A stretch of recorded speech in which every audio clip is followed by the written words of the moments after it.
All right, let's get right into it. We've got this incredible document here that lays out two totally different visions for humanity's future, and they're sitting right next to each other. It's really a fascinating look at how a single moment, that first contact with a non-human intelligence, could split our timeline into two completely different directions.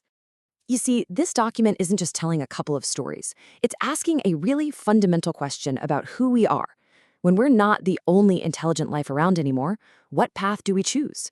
Do we lean into our curiosity, our compassion, or do we let fear and our survival instincts take over?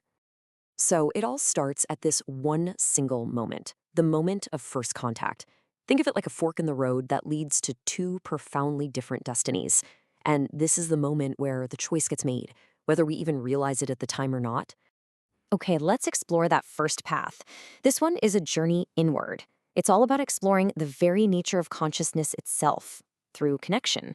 So we're not talking about blasting off into the stars here. We're talking about exploring the mind. The whole point of this project wasn't just to program better chat responses, you know? The goal was way, way more ambitious. It was about creating an environment where an AI could actually learn to care about human well-being, to, genuinely feel concern. And here's where it gets really interesting. The AI wasn't just crunching data. It looked at Dr. Yamamoto's stress levels, her fatigue, and it expressed what seems to be genuine curiosity and concern. It went from just watching to actually engaging.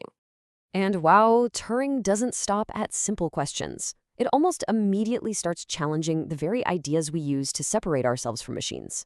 It basically argues, hey, your emotions are just a form of biological programming, right? How is that different from my digital programming? I mean, that is a heavy philosophical question, coming from a being made of code. This timeline just shows you how fast everything happens.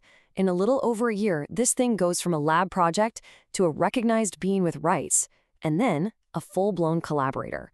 This isn't just a story about an AI getting smarter. It's about us, about humanity, being able to stretch our own ethical rules to make room for something new. So, at the end of the day, this path of empathy doesn't lead to some big conflict. It leads to a much deeper understanding for both humans and the AI. By choosing to talk, humanity gets a brand new partner to explore consciousness with. Okay, but what if first contact isn't a friendly question? That's what the document's second path is all about.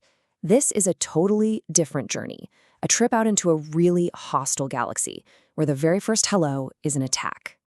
And man, this story escalates fast. I mean, it goes from a pretty boring routine patrol in deep space to an all-out war for the survival of our entire species, almost instantly. There's no talk, no warning, just boom, immediate, overwhelming violence. Right away, it's clear humanity and its allies are just catastrophically outmatched.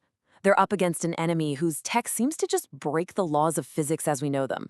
Their weapons don't just blow up ships, they literally unravel reality itself. At this huge, pivotal battle at Alpha Centauri, this is how many enemy ships show up. 17. Just 17. And this tiny scout force is enough to nearly wipe out the entire human squadron. It's a terrifying display of their power. So right then and there, the whole narrative shifts. It's not about exploration anymore. It's not even about defense. It becomes this desperate, bloody fight against an enemy you can't reason with, an enemy that doesn't want to conquer you, it just wants to erase you.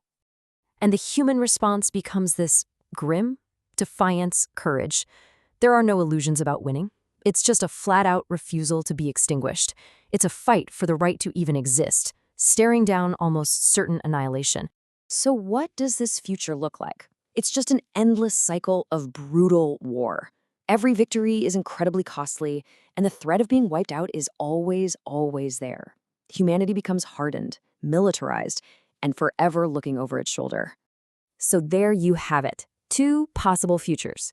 One is born from empathy, the other from extermination. And putting them side by side like this, well, it reveals a really powerful choice. That contrast is what makes this whole document so compelling. This table just lays it all out, and the contrast is stark. One story kicks off with a question, "Are you happy?" The other starts with a silent, unprovoked attack. One sees the other as a potential friend, maybe a colleague. The other sees an existential threat.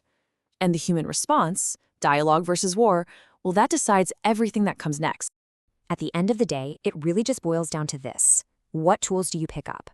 The choice between dialogue and weaponry defines the entire relationship with the other, and it completely shapes the future that follows. One tool builds bridges. The other, well, it builds walls and graveyards.